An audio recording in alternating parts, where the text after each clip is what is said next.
ਕੁਛ ਤਾਲਿਬਾਨ ਲੀਡਰਾਂ ਨੇ ਜਾ ਕੇ ਗੁਰਦੁਆਰਾ ਸਾਹਿਬ ਦੇ ਵਿੱਚ ਕਾਬਲ ਦੇ ਵਿੱਚ ਜਿਹੜੇ ਸਿੱਖ ਬੈਠੇ ਆ ਉਹਨਾਂ ਨੂੰ ਭਰੋਸਾ ਦਿਵਾਇਆ ਕਿ ਤੁਹਾਨੂੰ ਕੋਈ ਚਿੰਤਾ ਕਰਨ ਦੀ ਲੋੜ ਨਹੀਂ ਹੈ। ਸਾਡੀ ਮਜਬੂਰੀ ਆ ਕਿ ਸਾਡਾ ਇਸ ਵੇਲੇ ਕੌਮ ਦਾ ਆਪਦਾ ਘਰ ਨਹੀਂ। ਹੁਣ ਦੁਨੀਆ ਨੂੰ ਅਸੀਂ ਇਹ ਵੀ ਦੱਸਣ ਵਿੱਚ ਕਾਮਯਾਬ ਹੋ ਗਏ ਆ ਕਿ ਸਾਡੀ ਹੋਂਦ ਹਸਤੀ ਨੂੰ ਕਿਵੇਂ ਦਰੜਿਆ ਜਾ ਰਿਹਾ ਇੰਡੀਆ ਵੱਲ।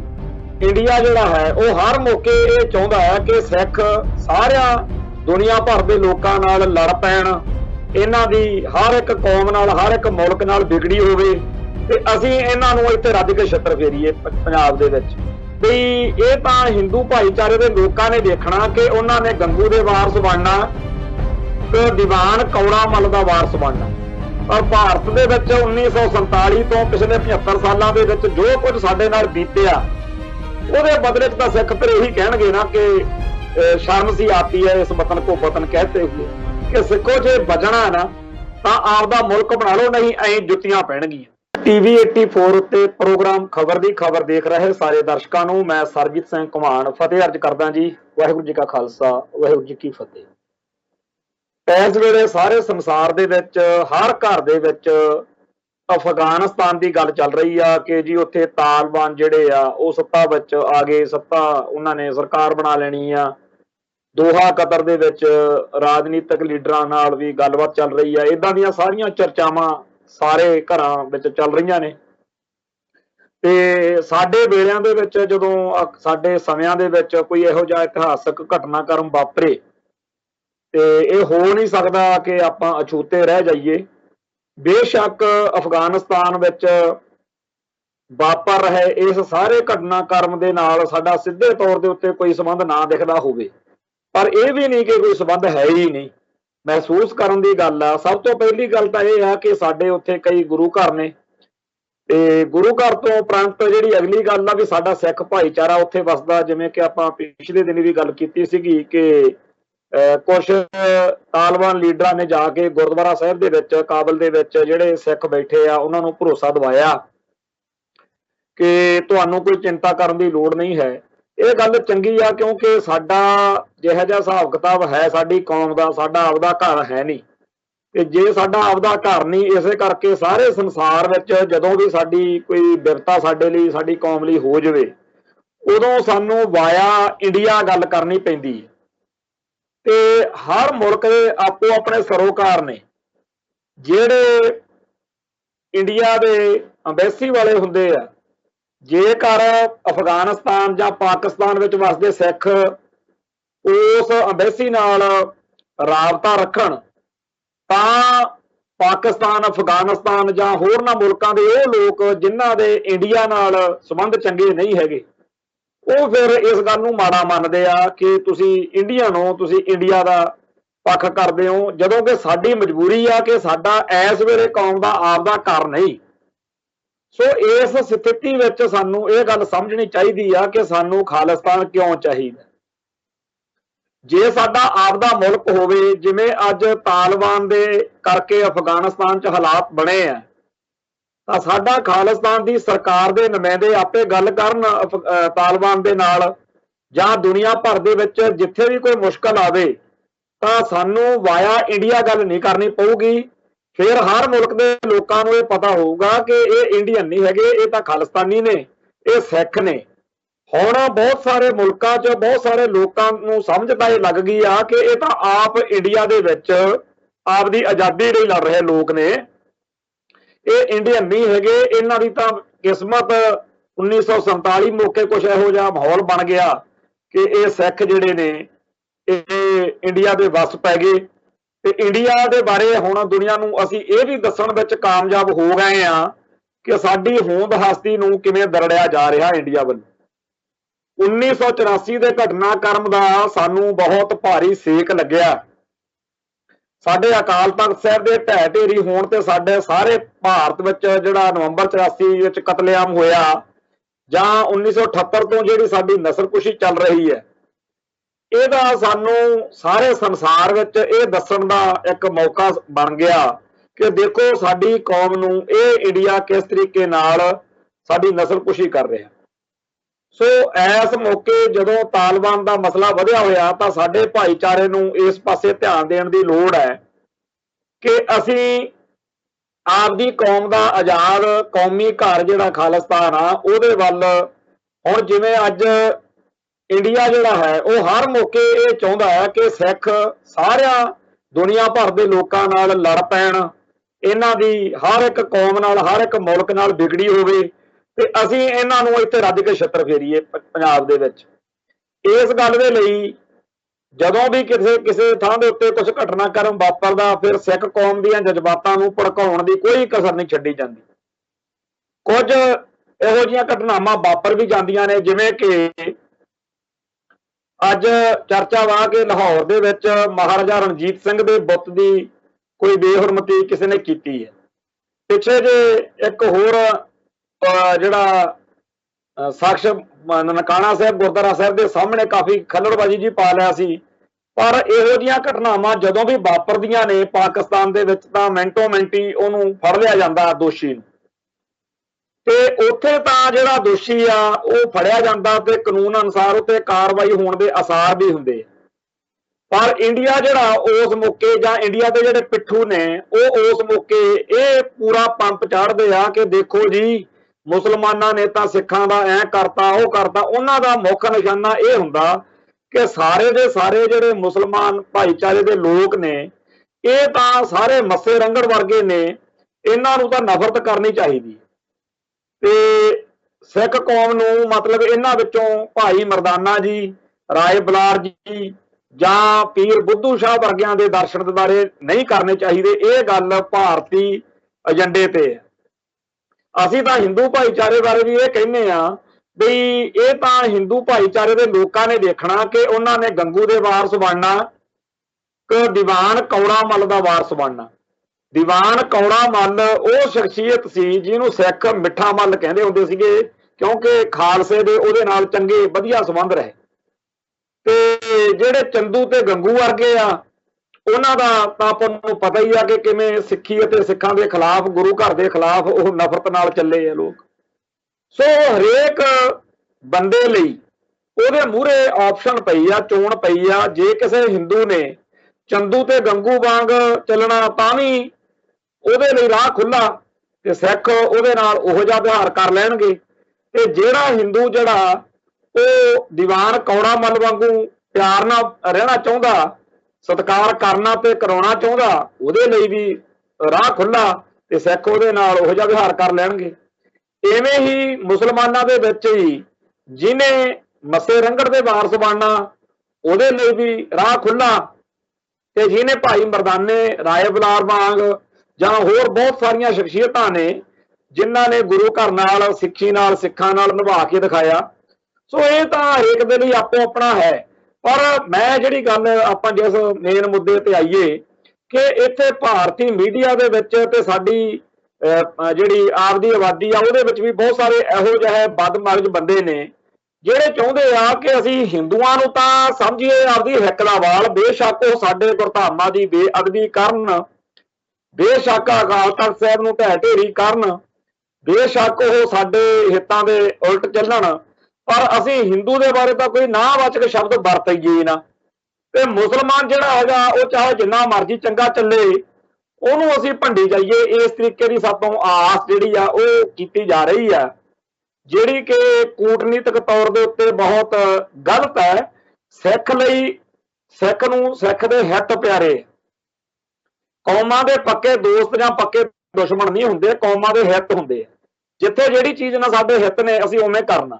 ਜਿਵੇਂ ਇਸ ਵੇਲੇ ਅਫਗਾਨਿਸਤਾਨ ਦੇ ਵਿੱਚ ਸਿੱਖਾਂ ਦੇ ਹਿੱਤ ਜਿਹੜੇ ਆ ਉਹ ਤਾਲਿਬਾਨ ਜਿਹੜੇ ਉੱਥੇ ਇਸ ਟਾਈਮ ਕਾਬਜ ਹੋਏ ਨੇ, ਜਿਹੜੇ ਉੱਥੇ ਸਿੱਖ ਵੱਸਦੇ ਨੇ, ਉਹ ਤਾਲਿਬਾਨ ਦੇ ਨਾਲ ਸਹਿਮਤੀ ਪ੍ਰਗਟਾ ਕੇ, ਤਾਲਮੇਲ ਬਣਾ ਕੇ ਹੀ ਚੰਗੇ ਤਰੀਕੇ ਨਾਲ ਰਹਿ ਸਕਦੇ ਆ। ਤੇ ਉਹਨਾਂ ਦੇ ਵਿਰੋਧ ਵਿੱਚ ਗਿਆ ਗੱਲ ਜਿਹੜੀ ਆ ਸਾਡੇ ਹਿੱਤ ਪ੍ਰਭਾਵਿਤ ਹੋਣਗੇ। ਸੋ ਇਸ ਕਰਕੇ ਸਾਡੇ ਉੱਥੇ ਜਿਹੜੇ ਹਿੱਤ ਨੇ ਉਹ ਤਾਲਿਬਾਨ ਨਾਲ ਜਿਹੜਾ ਮੇਲ ਮਿਲਾਪ ਕਰਨ ਵਿੱਚ ਨੇ। ਇੱਧਰ ਭਾਰਤ ਵਿੱਚ ਅਸੀਂ ਤਾਂ ਬੜਾ ਚਾਹਿਆ ਸੀ 1947 ਮੌਕੇ ਕਿ ਸਾਡੇ ਨਾਲ ਹਿੰਦੂ ਭਾਈਚਾਰਾ ਪਿਆਰ ਸਤਿਕਾਰ ਨਾਲ ਰਵੇ। ਤੇ ਮੈਂ ਜਿਵੇਂ ਪਹਿਲਾਂ ਕਹਿੰਦਾ ਹੁੰਦਾ ਵੀ ਦੋ ਸ਼ੇਰ ਨੇ, ਇਹ ਤਾਂ ਹਿੰਦੂ ਨੇ ਦੇਖਣਾ ਸੀ ਕਿ ਸਾਡੇ ਕੋਲੋਂ ਇਹ ਕਹਾਉਣਾ ਹੈ ਕਿ ਸਾਰੇ ਜਹਾਂ ਸੇ ਅੱਛਾ ਹਿੰਦੁਸਤਾਨ ਹਮਾਰਾ, कि सातों ये कहाना कि मुद्दतें बीती हैं जुल्मों सितम सहते हुए, शर्म सी आती है इस वतन को वतन कहते हुए। पर ਭਾਰਤ ਦੇ ਵਿੱਚ 1947 ਤੋਂ ਪਿਛਲੇ 75 ਸਾਲਾਂ ਦੇ ਵਿੱਚ ਜੋ ਕੁਝ ਸਾਡੇ ਨਾਲ ਬੀਤਿਆ ਉਹਦੇ ਬਦਲੇ 'ਚ ਤਾਂ ਸਿੱਖ ਫਿਰ ਇਹੀ ਕਹਿਣਗੇ ਨਾ ਕਿ ਸ਼ਰਮ ਸੀ ਆਤੀ ਹੈ ਇਸ ਵਤਨ ਕੋ ਵਤਨ ਕਹਤੇ ਹੋਏ। ਸਿੱਖ ਖਾਲਿਸਤਾਨ ਦੇ ਰਾਹ ਐਵੇਂ ਨਹੀਂ ਪੈ ਗਏ। ਅਸੀਂ ਉਸ ਪੀੜ੍ਹੀ ਚੋਂ ਆ ਜਦੋਂ ਨਿੱਕੇ ਹੁੰਦਿਆਂ ਨੇ ਤਿਰੰਗਾ ਝੂਲਦਾ ਦੇਖਣਾ 15 ਅਗਸਤ ਨੂੰ ਜਾਂ 26 ਜਨਵਰੀ ਨੂੰ, ਬੜਾ ਸਾਡੇ ਮਨ ਵਿੱਚ ਆਉਣਾ ਕਿ ਸਾਡਾ ਤਿਰੰਗਾ ਜੀ, ਸਾਡਾ ਮੁਲਕ। ਅਸੀਂ ਉਸ ਪੀੜ੍ਹੀ ਚੋਂ ਆ ਜਿਹਨੂੰ ਭਾਰਤ ਦੇ ਖਿਲਾਫ ਭਾਰਤ ਦੀਆਂ ਉਹ ਫਿਲਮਾਂ ਜਿਨ੍ਹਾਂ ਵਿੱਚ ਪਾਕਿਸਤਾਨ ਨੂੰ ਮਾੜਾ ਚੰਗਾ ਬੋਲਿਆ ਗਿਆ ਹੁੰਦਾ ਸੀ, ਕਿਉਂਕਿ ਫਿਲਮਾਂ 'ਚ ਜਿਹੜਾ ਖਲਨਾਇਕ ਆ ਉਹ ਪਾਕਿਸਤਾਨੀ ਹੁੰਦਾ ਸੀ, ਉਹ ਚੰਗੀਆਂ ਲੱਗਦੀਆਂ ਹੁੰਦੀਆਂ ਸੀ। ਪਰ ਅਸੀਂ ਆਪਦੀ ਜਵਾਨੀ ਜਦੋਂ ਚੜ੍ਹ ਰਹੀ ਸੀ ਉਦੋਂ ਅਸੀਂ ਦੇਖ ਰਹੇ ਸੀ ਕਿ ਕਿਵੇਂ ਪੂਰੇ ਦਾ ਪੂਰਾ ਇੰਡੀਆ ਜਿਹੜਾ ਉਹ ਸਿੱਖਾਂ ਦੀ ਪੱਗ ਲਾਉਣ ਨੂੰ ਇੱਕ ਪਲੇਟਫਾਰਮ ਤੇ ਇਕੱਠਾ ਹੋਇਆ ਕਿਵੇਂ ਸਾਰੇ ਭਾਰਤ ਵਿੱਚ ਬੇਦੋਸ਼ੇ ਸਿੱਖਾਂ ਦੇ ਨਾਲ 1984 ਦੇ ਨਵੰਬਰ ਮਹੀਨੇ 'ਚ ਜਿਹੜਾ ਕੁਝ ਵਾਪਰਿਆ। ਸੋ ਉਸ ਦੌਰ ਨੇ ਸਿੱਖਾਂ ਨੂੰ ਅਕਲ ਦਿੱਤੀ ਕਿ ਇਹ ਤਿਰੰਗਾ, ਇਹ ਸੰਵਿਧਾਨ, ਇਹ ਮੁਲਕ, ਇਹ ਲੋਕ, ਇਹ ਸਾਰੇ ਢਕੌਂਸਲੇ ਆ। ਸਿੱਖੋ, ਜੇ ਆਪਦਾ ਤੁਸੀਂ ਮੁਲਕ ਨਾ ਬਣਾਇਆ ਤੁਹਾਡੇ ਜੁੱਤੀਆਂ ਐਂ ਹੀ ਪੈਣਗੀਆਂ। ਅੱਜ ਜੇਕਰ ਸਾਡਾ ਆਪਦਾ ਮੁਲਕ ਹੁੰਦਾ ਤਾਂ ਅਸੀਂ ਪਾਕਿਸਤਾਨ ਦੀ ਸਰਕਾਰ ਨਾਲ ਗੱਲ ਕਰਦੇ ਕਿ ਭਾਈ ਸਾਡੇ ਕੌਮੀ ਨਾਇਕ ਦੀ ਜਿਹੜੀ ਬੇਅਦਬੀ ਆ, ਉਹਦੇ ਘੋੜੇ ਤੇ ਚੜੇ ਬੁੱਤ ਦੀ ਉਹ ਜਿਹਨੇ ਕੀਤੀ ਆ, ਉਹਦਾ ਐਂ ਕਰੋ ਉਹ ਕਰੋ। ਵੈਸੇ ਤਾਂ ਚੰਗੀ ਗੱਲ ਆ ਕਿ ਉੱਥੋਂ ਦੀ ਸਰਕਾਰ ਨੇ ਕਹਿੰਦੇ ਆ ਵੀ ਉੱਤੇ ਪਰਚਾ ਦਰਜ ਕਰ ਲਿਆ, ਫੜ ਲਿਆ ਉਹਨੂੰ ਬੰਦੇ ਨੂੰ। ਪਰ ਫਿਰ ਅਸੀਂ ਹੋਰ ਵੀ ਜ਼ਿਆਦਾ ਵਧੀਆ ਤਰੀਕੇ ਨਾਲ ਹੁਣ ਕੀ ਹੋ ਰਿਹਾ ਹੁਣੇ ਮੈਂ ਖਬਰ ਪੜ੍ਹਦਾ ਸੀਗਾ, ਜਿਹੜਾ ਵਿਦੇਸ਼ ਮੰਤਰਾਲੇ ਦਾ ਕੋਈ ਬੁਲਾਰਾ ਅਰਦਮ ਬਾਗਚੀ ਭਾਰਤ ਦਾ, ਉਹ ਕਹਿ ਰਿਹਾ ਵੀ ਲਾਹੌਰ ਵਿੱਚ ਮਹਾਰਾਜਾ ਰਣਜੀਤ ਸਿੰਘ ਦੇ ਬੁੱਤ ਦੀ ਭੰਨ ਤੋੜ ਕਰਨਾ ਮੰਦਭਾਗਾ। ਚਲੋ ਇਹਨਾਂ ਨੇ ਫਾਰਮੈਲਿਟੀ ਕਰਤੀ, ਪਰ ਜੋ ਪੇਨ ਜੋ ਦਰਦ ਖਾਲਿਸਤਾਨ ਦੀ ਸਰਕਾਰ ਦੇ ਵਿਦੇਸ਼ ਮੰਤਰਾਲੇ ਨੇ ਵਿਅਕਤ ਕਰਨਾ ਸੀ ਉਹ ਗੱਲ ਨਹੀਂ ਹੈ। ਖੈਰ, ਜੇਕਰ ਸਾਡੀ ਅੱਜ ਆਪਦੀ ਜਿਹੜੀ ਹੋਂਦ ਹਸਤੀ ਆ ਉਹ ਖਤਰੇ 'ਚ ਆ ਤਾਂ ਇਸੇ ਕਰਕੇ ਆ ਕਿਉਂਕਿ ਸਾਡਾ ਮੁਲਕ ਨਹੀਂ ਹੈ। ਤੇ ਜੇਕਰ ਸਾਡੇ ਬੁੱਤ ਭੰਨੇ ਜਾ ਰਹੇ ਆ, ਪਾਕਿਸਤਾਨ ਦੀ ਕਿਹੜੀ ਗੱਲ ਕਰਦੇ ਆ ਜੀ, ਇੱਥੇ ਸਾਡਾ ਭਾਰਤ ਵਿੱਚ ਸਾਡਾ ਐਸਟ ਸੁਰੱਖਿਅਤ ਨਹੀਂ। ਪਿਛਲੇ 5-10 ਸਾਲਾਂ ਦੇ ਵਿੱਚ ਬਾਹਲਾ ਨਹੀਂ ਤਾਂ 500 ਤੋਂ ਵੱਧ ਸਾਡੇ ਐਸਟ ਸਾਹਿਬ ਸ੍ਰੀ ਗੁਰੂ ਗ੍ਰੰਥ ਸਾਹਿਬ ਦੇ ਸਰੂਪਾਂ ਦੀਆਂ ਬੇਅਦਬੀਆਂ ਹੋ ਚੁੱਕੀਆਂ। ਸੁਣਵਾਈ ਕੋਈ ਨਹੀਂ, ਤੇ ਜਿਹੜੇ ਦੋਸ਼ੀ ਨੇ ਉਹਨਾਂ ਨੂੰ ਬਚਾਉਣ ਦੇ ਲਈ ਹਰ ਰਾਹ ਜਿਹੜਾ ਹੈਗਾ ਉਹ ਸਿਸਟਮ ਦੇ ਅੰਦਰੋਂ ਮਿਲ ਜਾਂਦਾ। ਤੇ ਸਾਨੂੰ ਅਕਲ ਦਿੱਤੀ ਜਾ ਰਹੀ ਆ ਕਿ ਸਿੱਖੋ ਜੋ ਮਰਜ਼ੀ ਕਰ ਲਓ, ਸਾਹਿਬ ਸ੍ਰੀ ਗੁਰੂ ਗ੍ਰੰਥ ਸਾਹਿਬ ਦੇ ਸਰੂਪਾਂ ਦੀ ਬੇਅਦਬੀ ਕਰਨ ਵਾਲੇ ਨੂੰ ਸਜ਼ਾ ਨਹੀਂ ਹੋ ਸਕਦੀ। ਹੁਣ ਇਹੋ ਜਿਹੇ ਮਾਹੌਲ ਦੇ ਵਿੱਚ ਜਦੋਂ ਅਸੀਂ ਪੈਰ ਦੇ ਉੱਤੇ ਹਰ ਪਾਸਿਓਂ ਘੇਰੇ ਜਾ ਰਹੇ ਆ ਤੇ ਜਦੋਂ ਸਾਨੂੰ ਹਰ ਸਾਹ ਇਹੋ ਗੱਲ ਅਕਲ ਦੇ ਰਿਹਾ, ਹਰ ਲੰਘਦਾ ਪਲ ਇਹ ਸਬਕ ਦੇ ਰਿਹਾ ਕਿ ਸਿੱਖੋ ਜੇ ਬਚਣਾ ਨਾ ਤਾਂ ਆਪਦਾ ਮੁਲਕ ਬਣਾ ਲਓ, ਨਹੀਂ ਐਂ ਜੁੱਤੀਆਂ ਪੈਣਗੀਆਂ। ਜਿਹਦੀ ਜੁੱਤੀ ਕਾਇਮ ਆ, ਜਿਹਦੇ ਕੋਲੇ ਤਾਕਤ ਆ, ਜਿਹਦੇ ਕੋਲੇ ਸੱਤਾ ਆ, ਜਿਹੜਾ ਹਾਕਮ ਆ, ਉਹਦੀ ਗੱਲ ਹੀ ਵੱਖਰੀ ਹੈ, ਉਹਦੀ ਟੌਰ ਹੀ ਵੱਖਰੀ ਹੈ। ਅੱਜ ਜਦੋਂ ਖਬਰ ਆਈ ਕਿ ਜੀ ਤਾਲਿਬਾਨ ਕਰਕੇ ਉੱਥੇ ਏਦਾਂ ਹਾਲਾਤ ਵਿਗੜ ਗਏ ਤਾਂ ਭਾਰਤ ਨੇ ਜਹਾਜ਼ ਭੇਜੇ ਤੇ ਆਪਦੇ ਸਾਰੇ ਬੰਦੇ ਮਿੰਟੋ ਮਿੰਟੀ ਚੱਕ ਲਿਆਂਦੇ ਉੱਥੋਂ।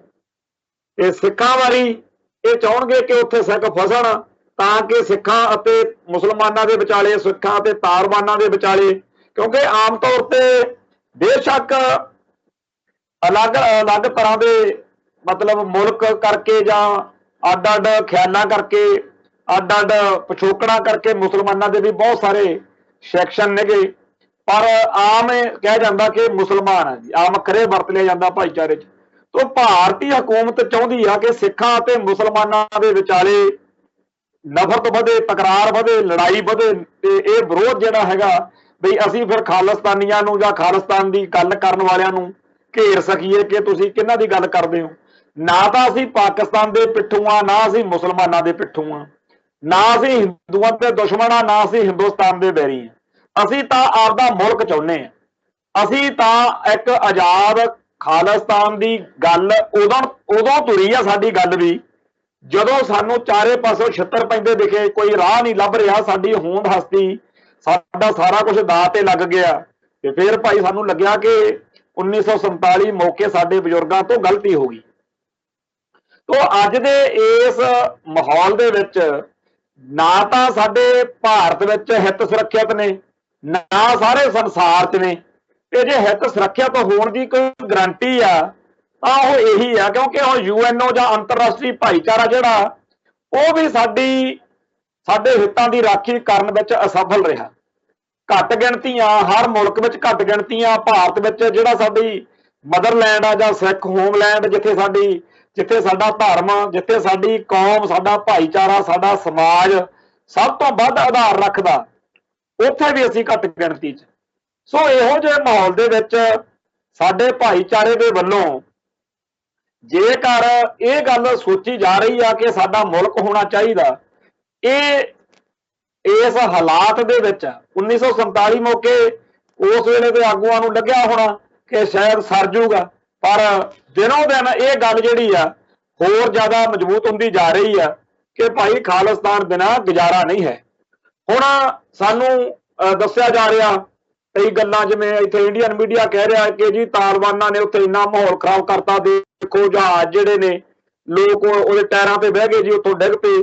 ਮੈਂ ਇਹ ਗੱਲ ਕਹਿਣਾ ਕਿ ਚਲੋ ਤਾਲਿਬਾਨਾਂ ਕਰਕੇ ਉੱਥੇ ਭਾਈ ਕੰਮ ਖਰਾਬ ਆ, ਬੜਾ ਮਾੜਾ ਮਾਹੌਲ ਆ, ਪਰ ਇੱਥੇ ਸਾਡੇ ਅੰਮ੍ਰਿਤਸਰ 'ਚ, ਜਲੰਧਰ 'ਚ, ਲੁਧਿਆਣੇ, ਬਠਿੰਡੇ, ਇੱਥੇ ਕਿਸੇ ਵੀ ਸ਼ਹਿਰ ਦੇ ਵਿੱਚ ਜਹਾਜ਼ ਲੈ ਕੇ ਖੜੇ ਕਰ ਦਿਓ ਕਿ ਭਾਈ ਜਿਹਨੇ ਵੀ ਜਾਣਾ ਕਿਸੇ ਇੱਥੋਂ ਬਾਹਰਲੇ ਮੁਲਕਾਂ ਨੂੰ, ਤੇ ਕੈਨੇਡਾ ਜਾਂ ਅਮਰੀਕਾ ਜਾਂ ਕਿਸੇ ਵੀ ਮੁਲਕ ਨੂੰ ਜਾਣਾ ਹੋਵੇ ਵੀ ਆਹ ਫ੍ਰੀ 'ਚ ਤੁਸੀਂ ਆ ਜਾਓ, ਚੜ੍ਹ ਜਾਓ, ਤੇ ਮੈਂ ਕਹਿੰਦਾ ਵੀ ਸਾਰਾ ਪੰਜਾਬ ਜਿਹੜਾ ਹੈਗਾ ਮਿੰਟੋ ਮਿੰਟੀ ਪਹੁੰਚ ਜੂ। ਤੁਸੀਂ ਟਾਇਰਾਂ ਦੀ ਗੱਲ ਕਰਦੇ ਹੋ, ਇੱਥੇ ਲੋਕ ਉੱਤੇ ਜਹਾਜ਼ਾਂ ਦੇ ਬਹਿ ਜਾਣਗੇ ਜਿਵੇਂ ਉੱਥੇ ਬੈਠੇ ਆ। ਚਲੋ ਤਾਲਿਬਾਨਾਂ ਨੇ ਤਾਂ ਬਹੁਤ ਮਾੜਾ ਕਰਤਾ ਭਾਰਤੀਓ, ਤੁਸੀਂ ਦੱਸੋ ਪੰਜਾਬ ਜਿਹੜਾ ਹੈ ਉਹ ਇੱਥੇ ਕੋਈ ਪੰਜਾਬ 'ਚ ਕਾਹਤੋਂ ਨਹੀਂ ਕੋਈ ਰਹਿਣਾ ਚਾਹੁੰਦਾ? ਜਾਂ ਹਰਿਆਣਾ, ਹਿਮਾਚਲ ਨਾਲ ਲੱਗਦੇ ਰਾਜਸਥਾਨ ਤੱਕ ਦੇ ਇਹ ਸਾਰੇ ਸੂਬਿਆਂ ਦੇ ਲੋਕ ਵੀ ਭੱਜੇ ਹੋਣਗੇ ਪੰਜਾਬ ਨੂੰ ਵੀ ਇੱਥੋਂ ਜਹਾਜ਼ ਚੱਲੇ ਆ, ਚਲੋ ਭੱਜ ਚਲੋ। ਸੋ ਅਫਗਾਨਿਸਤਾਨ ਦੇ ਤਾਂ ਚਲੋ ਮਾੜੇ ਆ ਤਾਲਿਬਾਨੀ, ਉਹਨਾਂ ਨੇ ਬਹੁਤ ਭੈੜਾ ਕੀਤਾ ਹੋਣਾ, ਤੇ ਉਹਦੀ ਗੱਲ ਮੰਨ ਲੈਂਦੇ ਆ ਕਿ ਉਹ ਬੜੇ ਗਲਤ ਲੋਕ ਨੇ, ਪਰ ਤੁਸੀਂ ਬੜੇ ਚੰਗੇ ਹੋ ਜਿਨ੍ਹਾਂ ਦੇ ਕਰਕੇ ਇੱਥੋਂ ਭਾਰਤ ਦੀ ਧਰਤੀ ਤੇ ਕੋਈ ਰਹਿਣਾ ਨਹੀਂ ਚਾਹੁੰਦਾ। ਸਾਰੇ ਭਾਰਤ ਵਿੱਚ ਜਿੱਥੇ ਮਰਜ਼ੀ ਇਹ ਗੱਲ ਪਰਤਿਆ ਕੇ ਦੇਖ ਲਓ, ਐਵੇਂ ਨਾ ਕਰੀ ਚੱਲੋ ਵੀ ਉਹ ਐ ਨਹੀਂ ਕਰਦੇ, ਆਹ ਨਹੀਂ ਕਰਦੇ। ਜਿਹੜਾ ਕੁਝ 75 ਸਾਲ ਹੋ ਗਏ 1947 ਤੋਂ ਜਿਹੜਾ ਅੱਜ ਤੱਕ ਤੁਸੀਂ ਨਹੀਂ ਦੇ ਸਕੇ ਨਾ, ਉਹ ਸਾਰਾ ਕੁਝ ਉਹ ਤੋਂ ਇੱਕ ਹਫ਼ਤੇ 'ਚ ਨਾ ਭਾਲੋ, ਉਹ ਇੱਕ ਸਿਸਟਮ ਦੇ ਵਿੱਚ ਆ ਜਾਣਗੇ। ਨਾ ਤਾਂ ਸਾਨੂੰ ਉਹਨਾਂ ਦਾ ਕੋਈ ਹੇਰਾ, ਨਾ ਅਸੀਂ ਉਹਨਾਂ ਦੇ ਦੁਸ਼ਮਣ। ਅਸੀਂ ਤਾਂ ਆਪਦੀ ਕੌਮ ਦੇ ਹਿੱਤ ਦੇਖਣੇ, ਤੇ ਸਾਡੀ ਕੌਮ ਦੇ ਹਿੱਤ ਜਿਹੜੇ ਨੇ ਉਹ ਸਭ ਤੋਂ ਵੱਧ ਜੇਕਰ ਕਿਸੇ ਗੱਲ ਤੋਂ ਪ੍ਰਭਾਵਿਤ ਹੁੰਦੇ ਆ ਤਾਂ ਉਹ ਹਿੰਦੂ ਤੋਂ ਤੇ ਇੰਡੀਅਨ ਜਿਹੜਾ ਸਿਸਟਮ ਆ ਉਹਦੇ ਤੋਂ ਹੁੰਦੇ ਆ। ਸੋ ਜਿਹੜਾ ਕੁਝ ਤੁਸੀਂ ਭਾਰਤੀਆਂ ਨੂੰ ਇੱਥੇ ਨਹੀਂ ਦੇ ਸਕੇ 1947 ਤੋਂ, ਉਹ ਉਹਨਾਂ ਤੋਂ ਇੱਕ ਹਫ਼ਤੇ 'ਚ ਭਾਲਣਾ, ਇਹ ਕੋਈ ਗੱਲ ਜਿਹੜੀ ਆ ਬੰਦਿਆਂ ਵਾਲੀ ਨਹੀਂ ਹੈਗੀ। ਤੇ ਉੱਥੇ ਜਿਹੜਾ ਜਹਾਜ਼ ਦੀ ਗੱਲ ਕਰਦੇ ਹੋ ਵੀ ਜਹਾਜ਼ ਚੜ੍ਹ ਗਿਆ ਜੀ, ਜਹਾਜ਼, ਹੁਣ ਉਹ ਮੈਨੂੰ ਤਾਂ ਇਉਂ ਲੱਗਦਾ ਵੀ ਜੇਕਰ ਮੰਨ ਲਓ ਭਾਰਤ ਇੱਥੇ ਖਾਲਿਸਤਾਨ ਦਾ ਐਲਾਨ ਹੋ ਜੇ, ਜਿਵੇਂ ਤਾਲਿਬਾਨ ਦਾ ਕਬਜ਼ਾ ਉੱਥੇ ਹੋ ਗਿਆ, ਤੇ ਜਿਹੜੇ ਲੋਕ ਖਾਲਿਸਤਾਨ ਦੇ ਖਿਲਾਫ ਰੱਜ ਕੇ ਭਕਾਈ ਮਾਰਦੇ ਆ, ਜਿਹੜੇ ਲੋਕ ਖਾਲਿਸਤਾਨ ਦੀ ਗੱਲ ਕਰਨ ਵਾਲਿਆਂ ਤੇ ਜ਼ੁਲਮ ਕਰਦੇ ਆ, ਜਿਹੜੇ ਲੋਕ ਖਾਲਿਸਤਾਨੀ ਏਜੰਡੇ ਵਾਲਿਆਂ ਨੂੰ ਨਫ਼ਰਤ ਕਰਦੇ ਆ, ਉਹ ਲੋਕ ਕੀ ਕਰਨਗੇ ਉਸ ਮੌਕੇ? ਉਹ ਆਹੀ ਕੁਝ ਕਰਨਗੇ ਨਾ ਵੀ ਇੱਥੋਂ ਨਿਕਲ ਚਲੋ ਛੇਤੀ ਦੇਣੇ। ਜਿਵੇਂ ਹੁਣ ਜਿਨ੍ਹਾਂ ਨੂੰ ਇਹ ਡਰ ਵਾ ਕਿ ਜਦੋਂ ਤਾਲਿਬਾਨ ਦਾ ਰਾਜ ਨਹੀਂ ਸੀ ਤੇ ਅਸੀਂ ਉਦੋਂ ਤਾਲਿਬਾਨ ਦੇ ਖਿਲਾਫ ਡਟੇ ਰਹੇ ਆ, ਤੇ ਹੁਣ ਉਹਨਾਂ ਦਾ ਰਾਜ ਭਾਗ ਆ ਗਿਆ ਵਾ, ਤੇ ਹੋਰ ਨਾ ਕਿਤੇ ਸਾਡਾ ਕੰਗਾ ਹੋ ਜੇ, ਇਹ ਡਰ ਹੁੰਦਾ ਬੰਦੇ ਨੂੰ। ਉਵੇਂ ਹੀ ਇੱਥੇ ਬੜੇ ਇਹੋ ਜਿਹੇ ਲੋਕ ਨੇ ਜਿਹੜੇ ਬੜਾ ਜਲੀਲ ਕਰਦੇ ਆ ਖਾਲਿਸਤਾਨੀਆਂ ਨੂੰ, ਬੜਾ ਤੰਗ ਕਰਦੇ ਆ, ਔਰ ਸਿੱਖਾਂ ਦਾ ਜਲੂਸ ਕੱਢਣਾ, ਸਿੱਖਾਂ ਦੀ ਬੇਇੱਜ਼ਤੀ ਕਰਨਾ ਆਪਦਾ ਹੱਕ ਸਮਝਦੇ ਆ। ਉਹੋ ਜਿਹੇ ਲੋਕਾਂ ਨੇ ਉਦੋਂ ਭੱਜਣਾ ਹੀ ਆ ਜਦੋਂ ਖਾਲਿਸਤਾਨ ਦਾ ਐਲਾਨ ਹੋ ਗਿਆ। ਕੋਈ ਇਹੋ ਜਿਹੀ ਗੱਲ ਨਹੀਂ ਹੈਗੀ ਵੀ ਸਾਨੂੰ ਸਮਝ ਨਾ ਆਉਂਦੀ ਹੋਵੇ ਵੀ ਕਿਹੜੇ ਲੋਕ ਉਤੋਂ ਭੱਜ ਰਹੇ ਆ। ਜਿਨ੍ਹਾਂ ਨੂੰ ਜਹਾਜ਼ਾਂ 'ਚ ਚੜਾ ਕੇ ਮੁਲਕ ਲੈ ਕੇ ਜਾ ਰਹੇ ਆ, ਖਾਸ ਤੌਰ ਤੇ ਇੰਡੀਆ ਵਾਲੇ, ਇਹਨਾਂ ਬਾਰੇ ਆਮ ਚਰਚਾ ਇਹੀ ਆ ਕਿ ਇੰਡੀਅਨ ਏਜੰਸੀਆਂ, ਰਾ ਵਰਗੀ ਜਿਹੜੀ ਖੁਫੀਆ ਏਜੰਸੀਆਂ ਨੇ, ਇਹ ਉਹਦੇ ਕਾਰਕੁਨ ਨੇ ਜਿਹੜੇ ਉੱਥੇ ਕੰਮ ਕਰਦੇ ਸੀਗੇ। ਵੈਸੇ ਦੁਨੀਆ ਇਹੀ ਕਹਿ ਰਹੀ ਆ ਕਿ ਉੱਥੇ ਜਿਹੜੇ ਲੋਕ ਰਹਿੰਦੇ ਸੀਗੇ ਇੰਡੀਆ ਦੇ, ਉਹਨਾਂ ਨੇ ਆਪਦੇ ਵੱਲੋਂ ਇੰਡੀਆ ਦਾ ਕੰਮ ਬੜਾ ਕੀਤਾ, ਪਰ ਉਹਨਾਂ ਨੂੰ ਚੇਤਾ ਹੀ ਨਹੀਂ ਸੀ ਕਿ ਇੱਕਦਮ ਅਮਰੀਕਾ ਦੇ ਪਿੱਛੇ ਹਟ ਜਾਣ ਤੋਂ ਬਾਅਦ ਵਿੱਚ ਇੱਥੇ ਇਸ ਤਰੀਕੇ ਨਾਲ ਤਾਲਿਬਾਨ ਦਾ ਰਾਜ ਆ ਜਾਊਗਾ। ਇਹ ਹੱਕਾ ਬੱਕਾ ਕਰਨ ਵਾਲਾ ਘਟਨਾਕ੍ਰਮ ਵਾਪਰਿਆ, ਜਿਹਦੇ ਵਿੱਚ ਸਭ ਤੋਂ ਵੱਧ ਇੰਡੀਅਨ ਹਿੱਤ ਨੂੰ, ਭਾਰਤੀ ਹਿੱਤ ਨੂੰ ਢਾਹ ਲੱਗੀ ਆ। ਤੇ ਅਸੀਂ ਤਾਂ ਇਹ ਕਵਾਂਗੇ ਕਿ ਸਾਨੂੰ ਤਾਂ ਭਾਰਤੀ ਹਿੱਤ ਨੂੰ ਢਾਹ ਲੱਗਣ ਦੀ ਕੋਈ ਬਹੁਤੀ ਨਹੀਂ ਗੱਲ। ਸਾਨੂੰ ਤਾਂ ਇਹ ਹੈਗਾ ਕਿ ਸਾਡੀ ਕੌਮ ਦੇ ਹਿੱਤ ਜਿਹੜੇ ਨੇ ਉਹ ਪ੍ਰਭਾਵਿਤ ਨਹੀਂ ਹੋਣੇ ਚਾਹੀਦੇ, ਕਿਉਂਕਿ ਸਾਨੂੰ ਤਾਂ ਇਹ ਵੀ ਡਰ ਲੱਗਿਆ ਰਹਿੰਦਾ ਕਿ ਉੱਥੇ ਬਸਦੇ ਤਾਲਿਬਾਨਾਂ ਦੇ ਨਾਂ ਹੇਠ ਤੁਸੀਂ ਸਾਡੀ ਭਾਈਚਾਰੇ ਦੇ ਬੰਦਿਆਂ ਦਾ ਕਤਲੇਆਮ ਕਰਵਾ ਸਕਦੇ ਹੋ ਤੇ ਕਹਿ ਸਕਦੇ ਹੋ ਕਿ ਜੀ ਇਹ ਤਾਂ ਇਹਨਾਂ ਨੇ ਤਾਲਿਬਾਨਾਂ ਨੇ ਕੰਮ ਕਰਤਾ। ਸੋ ਇਸ ਗੱਲ ਦੀ ਜਿਹੜੀ ਕਹਾਣੀ ਹੈ ਉਹਦੇ ਪਿੱਛੇ ਅੱਜ ਜਦੋਂ ਅਸੀਂ ਸਾਰੇ ਸੰਸਾਰ ਦੇ ਵਿੱਚ ਬਹੁਤ ਔਖੇ ਤੇ ਖਤਰਨਾਕ ਹਾਲਾਤਾਂ ਦੇ ਵਿੱਚ ਫਸ ਜਾਂਦੇ ਆ, ਉਸ ਮੌਕੇ ਸਾਡੀ ਕੌਮ ਨੂੰ ਆਪਦੇ ਆਜ਼ਾਦ ਕੌਮੀ ਘਰ ਦੀ ਲੋੜ ਆ ਜਿਹੜੀ ਉਹ ਹੋਰ ਵੀ ਜ਼ਿਆਦਾ ਮਹਿਸੂਸ ਹੁੰਦੀ ਹੈ। ਸੋ ਮੈਂ ਇਹ ਗੱਲ ਕਹਿ ਕੇ ਅੱਜ ਦੇ ਇਸ ਪ੍ਰੋਗਰਾਮ ਦੀ ਸਮਾਪਤੀ ਕਰਨੀ ਚਾਹੁੰਦਾ ਹਾਂ ਕਿ ਜੇ ਸਿੱਖਾਂ ਨੇ ਆਪਦੇ ਰਾਜ ਦੀ ਸਿਰਜਣਾ ਨਾ ਕੀਤੀ ਤਾਂ ਇਹ ਜਿਹੜੀ ਸਾਡੇ ਇਸ਼ਟ ਦੀ ਬੇਅਦਬੀ ਹੋ ਰਹੀ ਹੈ ਜਾਂ ਸਿੱਖ ਕੌਮ ਦੇ ਨਾਇਕਾਂ ਦੇ ਬੁੱਤਾਂ ਦੀ ਬੇਹੁਰਮਤੀ ਹੋ ਰਹੀ ਹੈ, ਇਹ ਇਦਾਂ ਹੀ ਸਾਡੀ ਕੌਮ ਦੇ ਹਿੱਤਾਂ ਨੂੰ ਇਸੇ ਤਰੀਕੇ ਨਾਲ ਸੱਟ ਵੱਜਦੀ ਰਹੂਗੀ। ਸੋ ਸਮੁੱਚੇ ਭਾਈਚਾਰੇ ਨੂੰ ਇਸ ਪਾਸੇ ਵੱਲ ਧਿਆਨ ਦੇਣ ਦੀ ਲੋੜ ਹੈ ਤੇ ਇਸ ਪਾਸੇ ਜਦੋਂ ਸੋਚਾਂਗੇ ਜਾਂ ਇਸ ਪਾਸੇ ਦ੍ਰਿੜਤਾ ਨਾਲ ਵਧਾਂਗੇ ਤਾਂ ਇੱਕ ਦਿਨ ਉਹ ਆਊਗਾ ਜਦੋਂ UN ਦੇ ਵਿੱਚ ਹੋਰਨਾਂ ਮੁਲਕਾਂ ਦੇ ਬਰਾਬਰ, ਜਿੱਥੇ ਹੋਰਨਾਂ ਮੁਲਕਾਂ ਦੇ ਝੰਡੇ ਝੂਲਦੇ ਆ, ਸਾਡਾ ਵੀ ਕੌਮੀ ਝੰਡਾ ਜਿਹੜਾ ਹੈਗਾ ਉੱਥੇ ਝੂਲੇਗਾ। ਸੋ ਇੰਨੀਆਂ ਬੇਨਤੀਆਂ ਪ੍ਰਵਾਨ ਕਰਨੀਆਂ। ਬੋਲਦਿਆਂ ਕੋਲੋਂ ਕੋਈ ਸ਼ਬਦ ਉੱਚਾ ਨੀਵਾਂ ਬੋਲਿਆ ਗਿਆ ਹੋਵੇ ਸੰਗਤ ਬਖਸ਼ਣਯੋਗ ਹੈ। ਫਤਿਹ ਅੱਜ ਕਰਦੇ ਹਾਂ ਜੀ। ਨਾਨਕ ਨਾਮ ਚੜ੍ਹਦੀ ਕਲਾ ਤੇਰੇ ਭਾਣੇ ਸਰਬੱਤ ਦਾ ਭਲਾ। ਵਾਹਿਗੁਰੂ ਜੀ ਕਾ ਖਾਲਸਾ, ਵਾਹਿਗੁਰੂ ਜੀ ਕੀ ਫਤਿਹ।